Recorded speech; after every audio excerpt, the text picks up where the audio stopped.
गीत मार्केट में बड़ी वायरल बा। कोनो लड़की कोनो लड़का से कहे अच्छा आजकल लड़का जवान लड़की थोड़ बहुत डरा तो रहन चंदन भैया वो अब ऑफर देते हैं अब बर्बादी हो तो हो लेकिन अब बियाह तोहरे से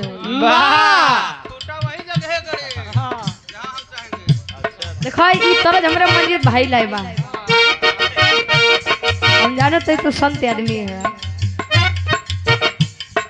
लड़किया कहे मार्केट में बड़ी वायरल बा कैसे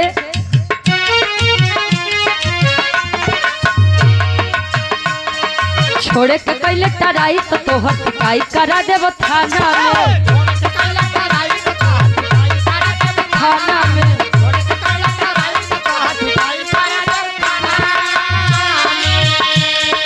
ओहू से नहीं संभारे में अइबे तो जहर मिला देव खाना में खाना में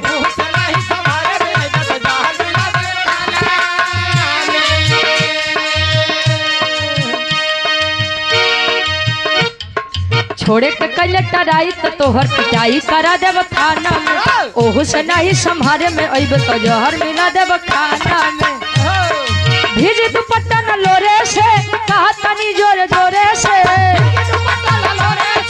कहा तनी जोरे जोरे से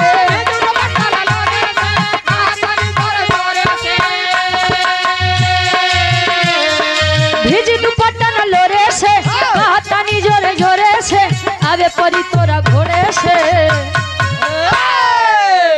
बर्बादी होई शादी होई मोर तोरे से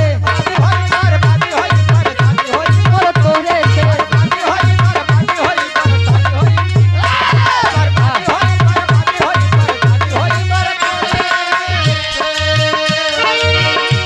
बर्बादी होई बाकी शादी होई मोर तोरे से। बर्बादी के बाद भैया